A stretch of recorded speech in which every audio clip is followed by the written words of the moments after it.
Okay, I put the answers up for you to check and see. Check your answers.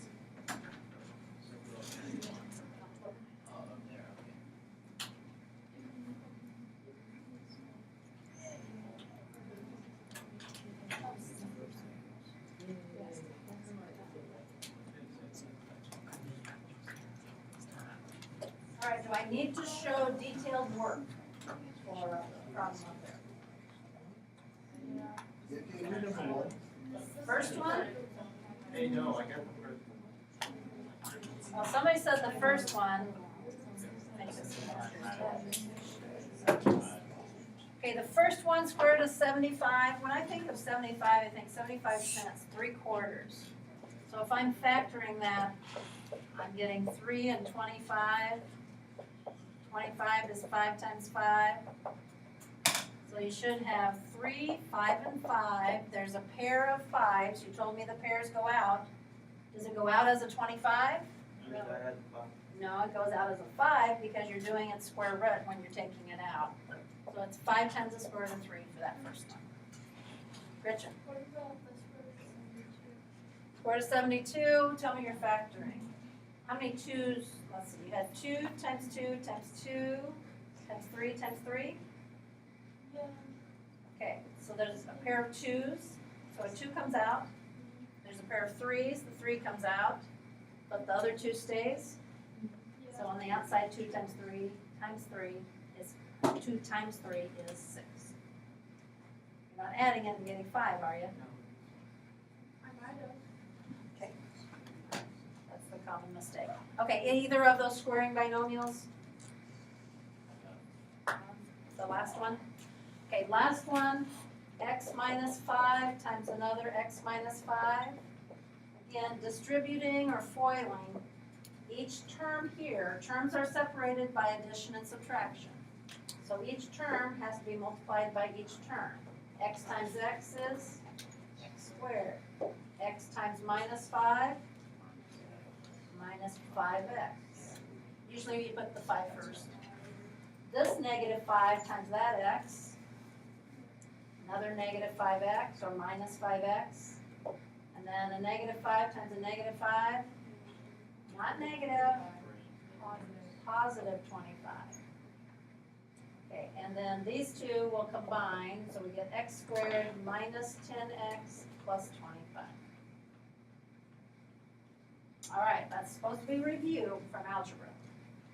We need to be able to do it right in what we're doing today, though. We're going to mainly focus on things related to Pythagorean theorem today. So reminder, we did talk about Pythagorean theorem in chapter 1. So that Pythagorean theorem is for what shape? What kind of triangle? Right triangle. And what's a squared plus b squared equals c squared? The a and the b are Legs. the legs. How do you know which ones are the legs? They share the right angle. And they form the right angle. Those are the legs. Then the c is the hypotenuse. The longest side, does it make sense? That would be across from the 90, the largest angle, based on what we did yesterday or Friday. Okay, so we're going to do some practice on Pythagorean theorem and then do some more with it. So don't write real big. We've got a lot of different examples that would be good to have in your notes there. Okay, let's start with a simple one. Find the value of x, give your answer in simple radical form. So we're not looking for a decimal. So we're doing that reducing square root thing to give exact answers. Find the value of x. Okay, answer 2 times the square root of 10. How many got it right? 2 times the square root of 10? Pretty many got that right. Questions, though? Okay, next one. Is that what you said? Pretty many. I think so. Reduced radicals again. Answer is showing.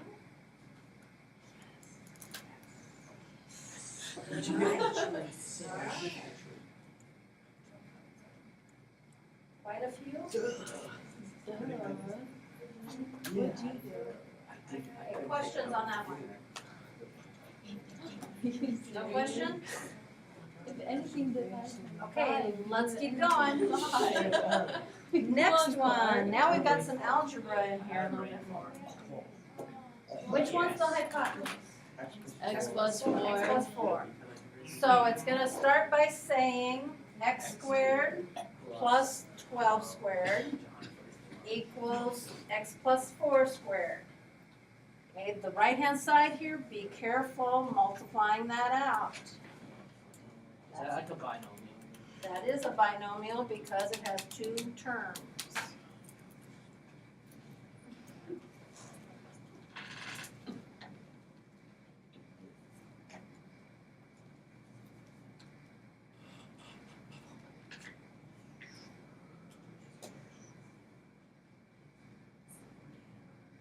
Next one here.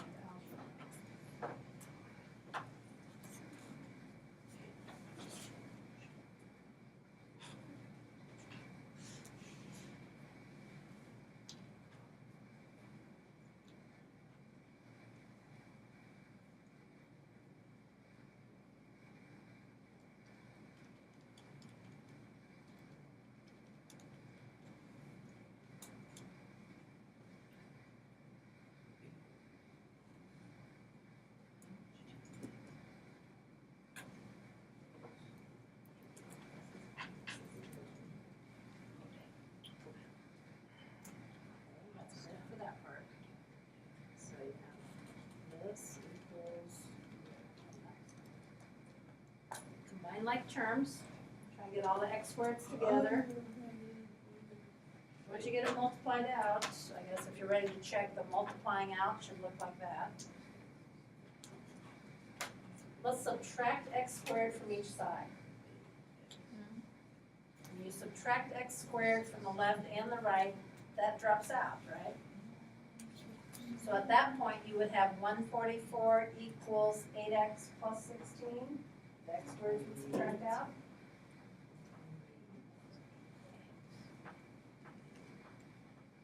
Then subtract 16. Shh, Clark. I know you're excited.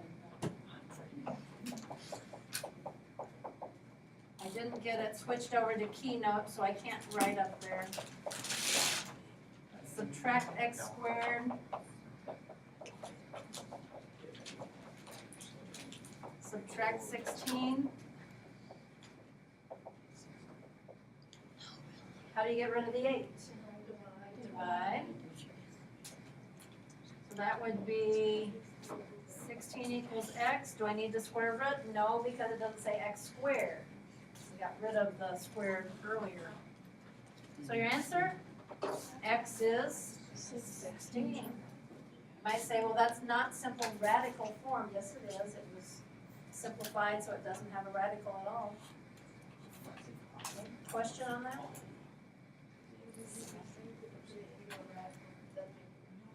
Yeah. Okay, question on that one?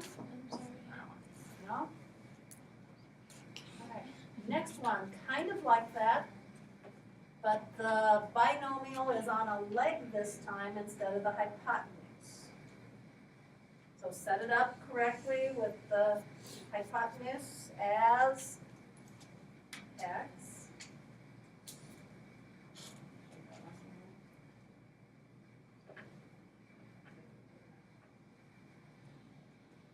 Square out the binomial correctly.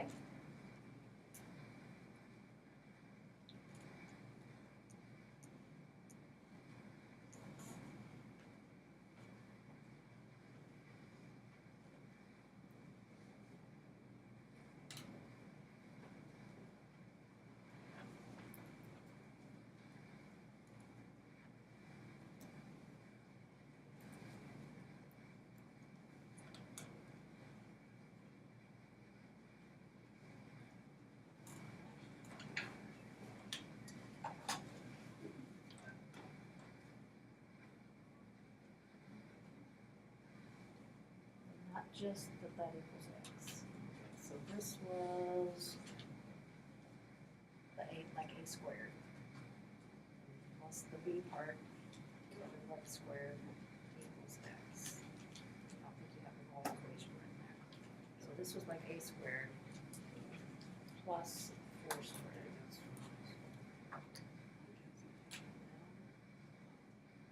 Plus 4 squared equals x squared, because that's the hypotenuse. Okay, that's your equation right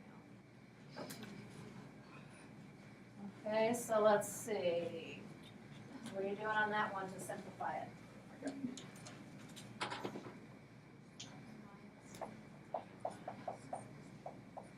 Would anyone add the 4 and the 16 together? I need, Make a 20? Okay. So x squared minus 4x plus 20 equals x squared. Subtract x squared. yeah, that's what I did. Now you might panic because that makes a 0 over there. And did you get your negative on the 4x? Now what? Now you divide. I wouldn't divide right now. I would get these two on different sides. Minus 20. I added 4x. Okay, depends if you don't mind negatives or if you want positives. If she adds 4x, all that does is makes it positive over there. You could do the subtracting 20, that would work also. Divide, in this case, by 4. So 5 was x. Does it make sense? Could the hypotenuse in that triangle be 5? Yeah. It's the longest side, because 5 minus 2 would be 3. The sides would be 3, 4, and then 5 for the hypotenuse. If you would get x to be 4, you'd know that couldn't be an answer, because you can't have the hypotenuse and the leg as the same length. So some number sense, think about what kind of solution you're getting. Okay, question on that one? Okay. Let's see what I have next. A story type problem. Oh, come on. Randy's building a rectangular picture frame. Draw a picture of his rectangular picture frame. Make a rectangle. What's special about a rectangle? Typically 2 sides longer than the other. There are 2 parallels. 90 degree Angles are 90 degrees. That's important. I think our next chapter might be our 4-sided figures. Okay, so put your right angle in the corner. Okay.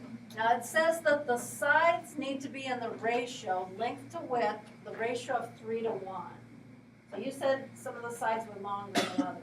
If it's a ratio of 3 to 1, what's that mean? Zach? That 2 sides would be like 3, and then one side would be 1, or 2 sides would be 6, and 2 sides would be 2. Okay, so he said this could be 1, this could be 3, or this could be 2, and this 6. So what's he doing? He's making this 3 times what that one is. If I don't know either one of them, if I call this one x, this one would be, X squared. 3x. to get it 3 times as much? 3x. Let me show you 1x and 3x, the ratio 1 to 3. With those ratios in story problems, we often will be taking it times, like x, to make it a multiple of the ratio. Okay, what else do we have? Diagonal is 12. Diagonal, doesn't matter which one you put in. This diagonal, for instance, is supposed to be 12. Now, if I take half of my picture away, what shape are we left with? More specific. Right triangle. Right triangle. So how can you find the missing side lengths? Pythagorean theorem. Pythagorean theorem. So 1x squared plus 3x squared equals 12 squared. 1x squared is just x squared. What is 3x when you square it? Not quite. 9x squared. 9x squared. And what's 12 squared? 144. So 1x squared plus 9x squared is 10x squared.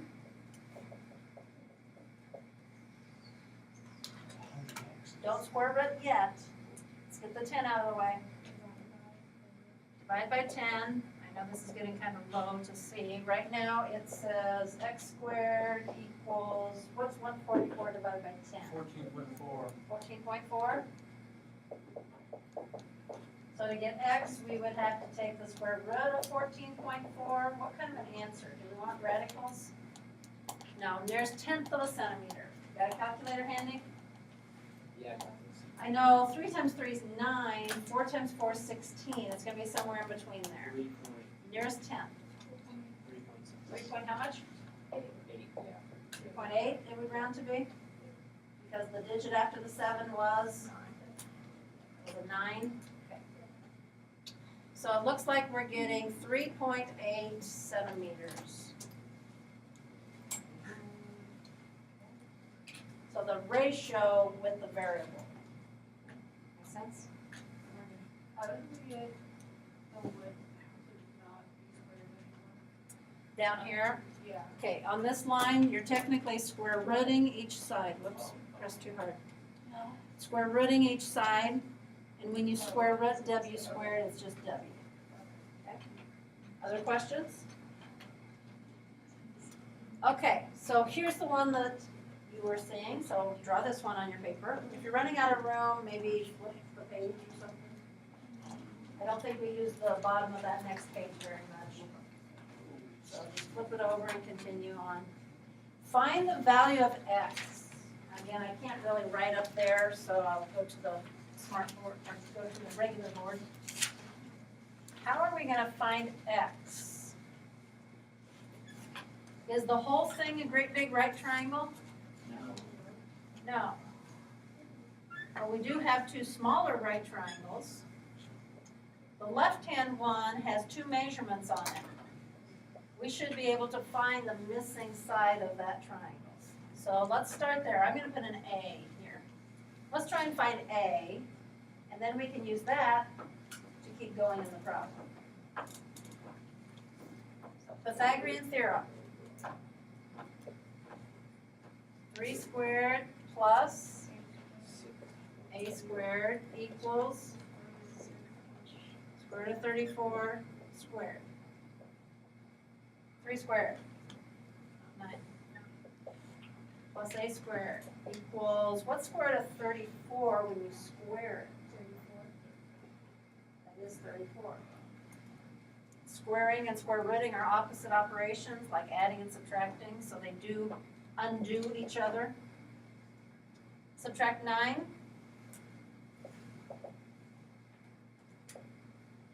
34 minus 9.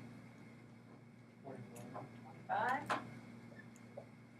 Square root each side. 8 equals 5. Now that's not x, but do you see what I did so far?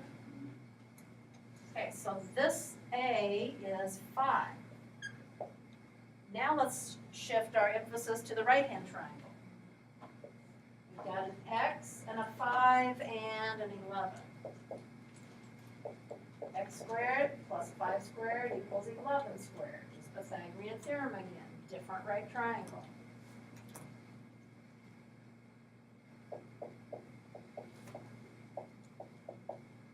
Times 11. 121.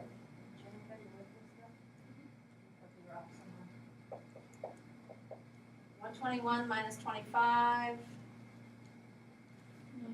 96. Square root, and we want simple radical form. So x is the square root of 96. What factoring can we do? You know the answer? You got it? Can you give me all the factoring? 2 times 33. Not 33. That's only 66.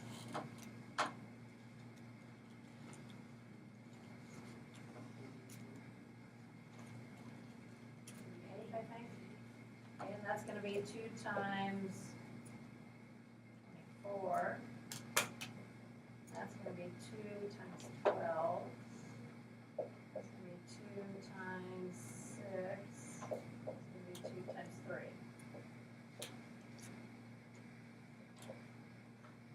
So it looks like I'm pairing up a 2 and another 2.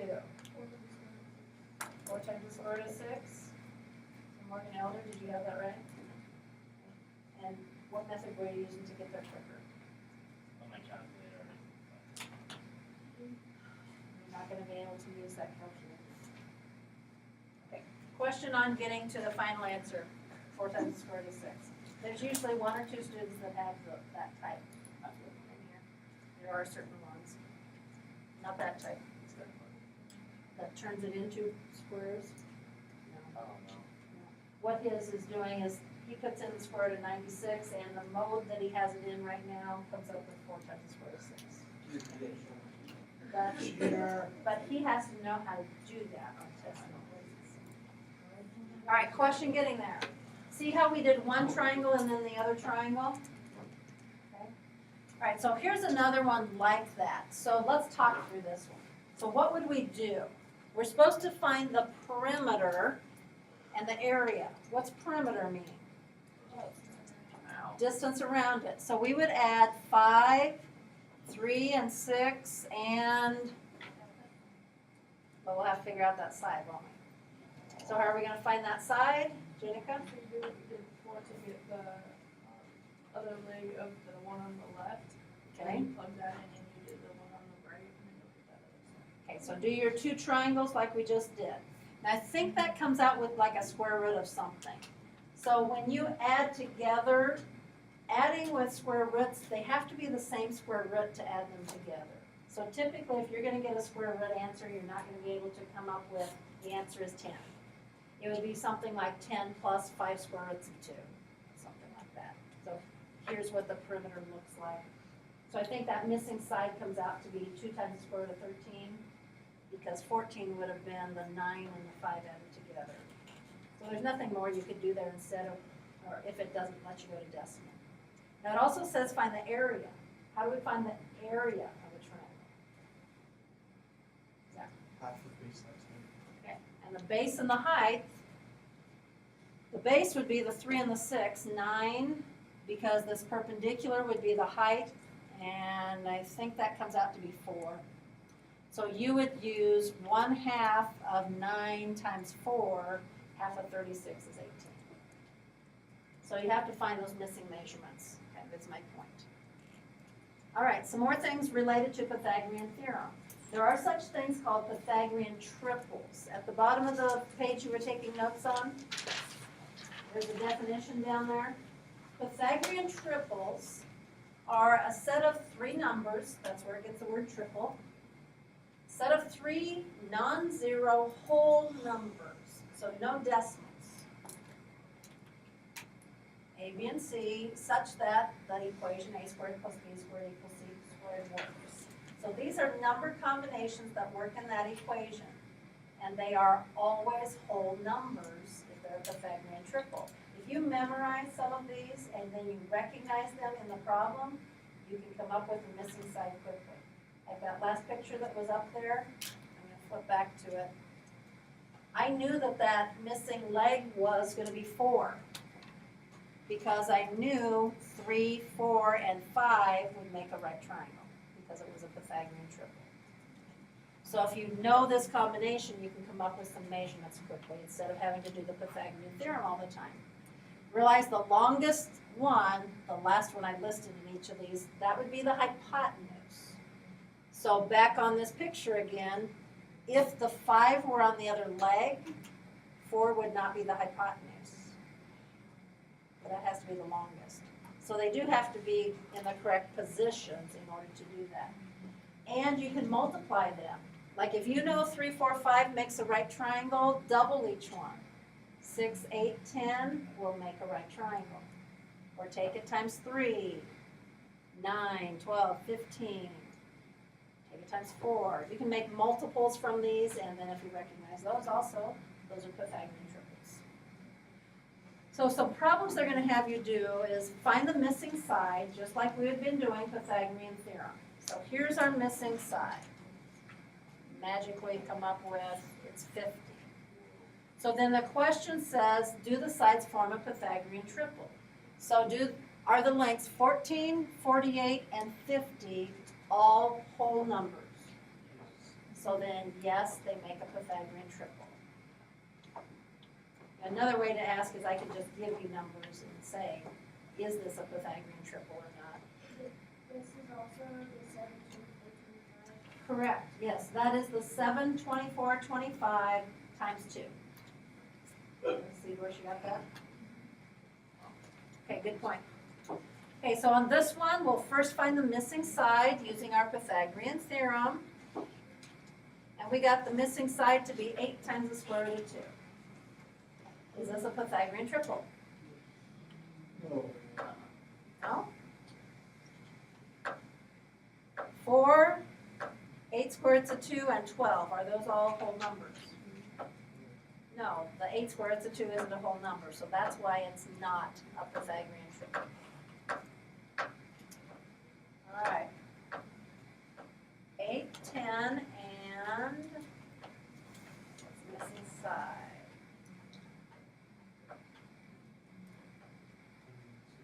Square root of 164, which is going to be a decimal or a reduced radical.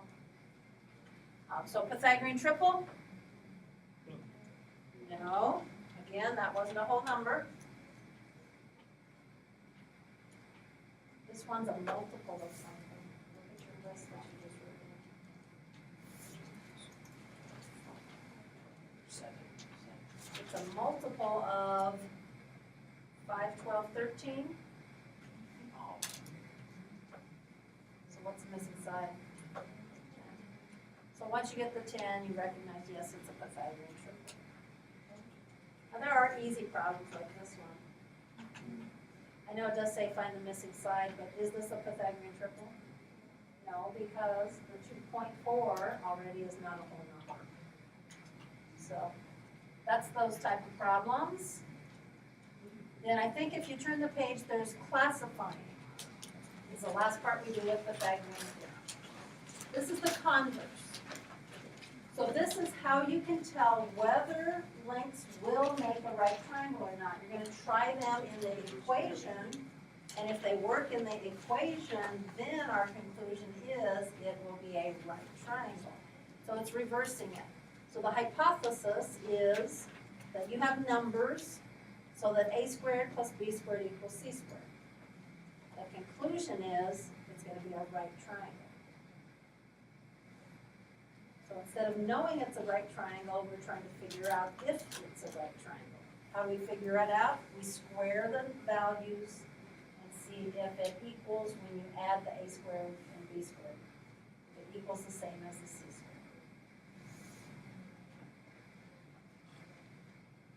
squared.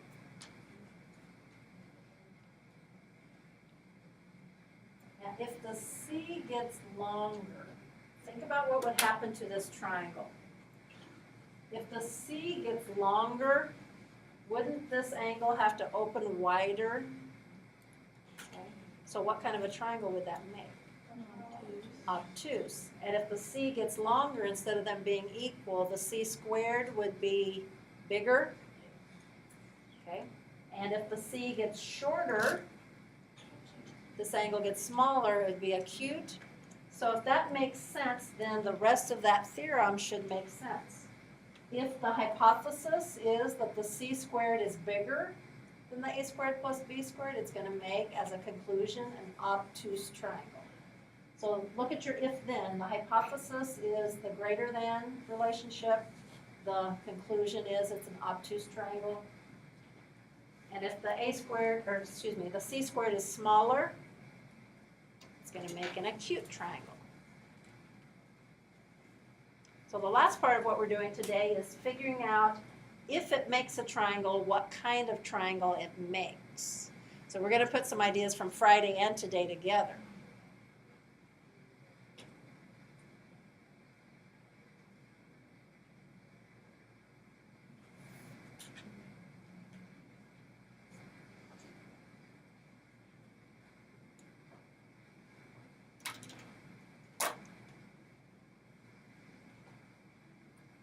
Right triangles are equal.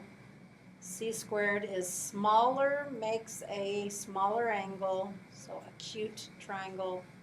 If the c squared is bigger, if there's a bigger angle, obtuse triangle. Okay, now how do we figure out if it's even going to make a triangle from Friday? You don't do any squaring. Just have to make sure that the two shorter ones add to be more than the third side. So we'll put those two ideas together. Got it all written down? Not quite?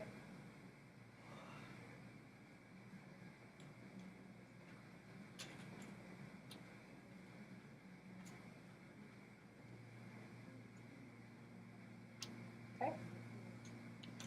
All right, here we go. I guess that was explaining what I was just doing, and that reminds you of something. Okay, tell if the measures can be the sides of a triangle. So is 7 plus 5 greater than 10? Yes. So it will make a triangle. Notice I didn't square on that, I just added. Okay, what kind of a triangle? What's 5 squared? What's 7 squared? Add that together.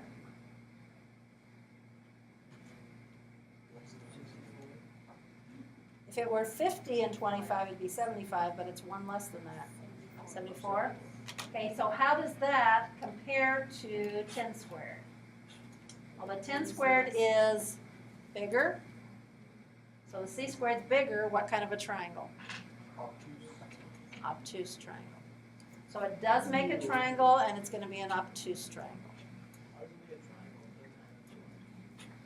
Okay, it's not the angle measurements that we're looking at. This is how long the sides are. All right, so think through with lengths of 5, 8, and 17. Will it make a triangle? Now, some are saying yes, some are saying no. Why not?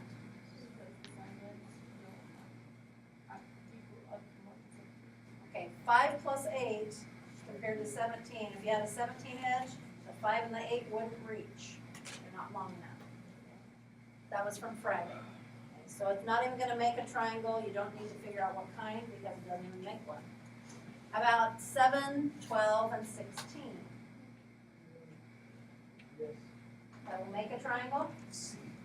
Okay, what kind? Do some figuring. The C is always the longest side, the potential hypotenuse. So compare 16 squared to 7 squared plus 12 squared.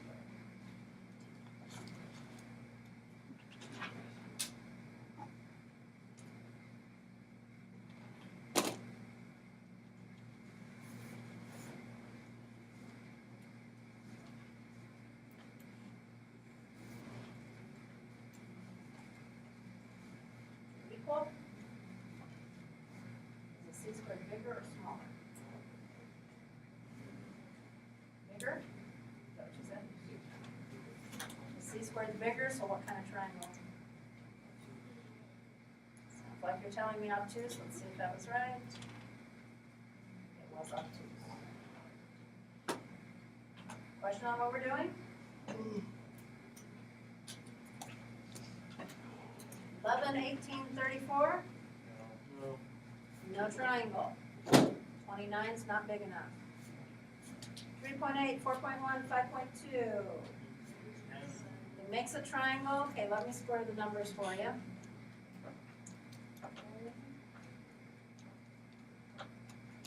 What kind of a triangle? That one's acute because the c squared was smaller. Okay. While I'm writing the assignment on the board, do problem 1. We need a little more practice with that x plus 3 thing. Find the value of x.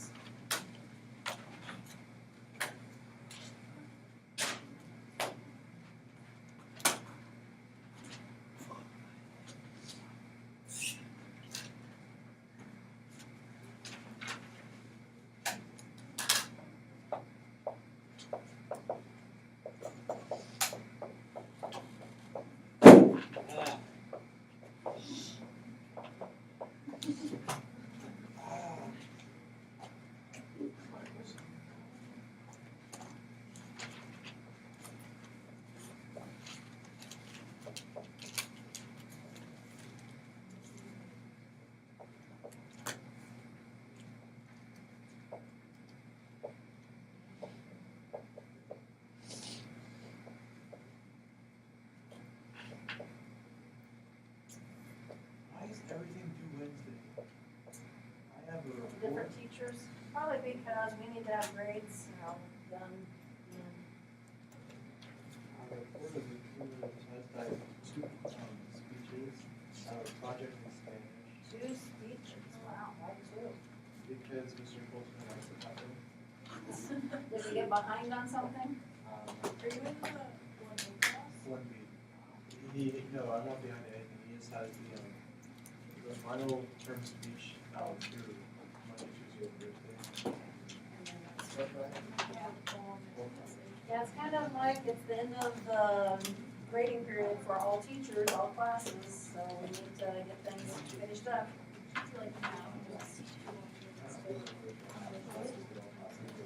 But I did give you the cumulative test a week ago.